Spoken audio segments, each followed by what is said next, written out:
મેંદાનો વેપારી લાગે છે. આવી કોમેન્ટ આવી છે મારા લાસ્ટ વિડીયોની અંદર, જેની અંદર મેં મેંદો અનહેલ્ધી નથી એવું કીધું છે. અને આ ખાલી એક જ કમેન્ટ નહીં, પણ બીજી પણ ઘણા લોકોએ કીધું છે કે આ હાફ ઇન્ફોર્મેશન છે, અને ઘણાએ એવું પણ કીધું છે કે આ રોંગ ઇન્ફોર્મેશન છે. તો ચલો આજે ફરીથી સમજીએ. લાસ્ટમાં હું એક કન્ક્લુઝન પણ આપીશ, તો એન્ડ સુધી જરૂર જોજો.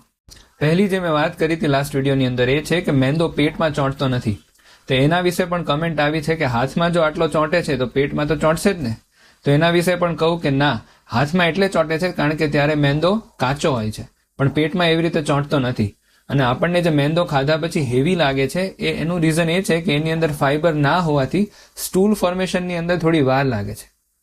બીજી વાત એ કરી હતી કે ફાઈબર ના હોવાના લીધે એને ડાયજેસ્ટ થતા વાર નથી લાગતી, એટલે બ્લડ શુગરનો સ્પાઇક આપશે એ વાત તો સાચી, પણ જો તમે જોડે ફાઈબર વાળી વસ્તુ એને ઇન્ક્લુડ કરી દો તો એ સ્પાઇક આવશે નહીં. તો આ વસ્તુનું ખાસ ધ્યાન રાખવું. ત્રીજી વાત એ કરી હતી કે મેંદાની અંદર ન્યુટ્રિશન એટલા બચતા નથી, અને એ વાત પણ સાચી છે. પણ એમ તો ઘઉંમાં પણ એટલા ન્યુટ્રિશન છે નહીં, કારણ કે આપણે ઘઉં અને મેંદા જેવી કોઈ પણ કાર્બોહાઈડ્રેટ્સ વાળી વસ્તુઓને મેઇનલી ઇન્સ્ટન્ટ એનર્જી અને પેટ ભરેલું રહે એના માટે ખાઈએ છીએ. તો હવે મેઇન કન્ક્લુઝન એ છે કે હા, મેંદાને રેગ્યુલર ખાવાનો નથી, પણ આપણે લોકોએ મેંદાને જે વિલન બનાવી દીધો છે એટલું પણ જરૂર નથી.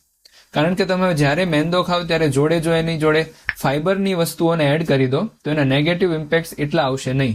પણ હા, જો રેગ્યુલર મેંદો ખાશો તો આપણા ગટ અને ડાયજેસ્ટિવ સિસ્ટમની અંદર જે ગુડ બેક્ટેરિયાઝ રહ્યા છે એ ધીરે ધીરે ઓછા થતા જશે. એટલે રેગ્યુલર ખાવાનો નથી, પણ જ્યારે ખાવ ત્યારે ફાઈબર એડ કરો એટલે નિશ્ચિંત થઈને ખાઓ.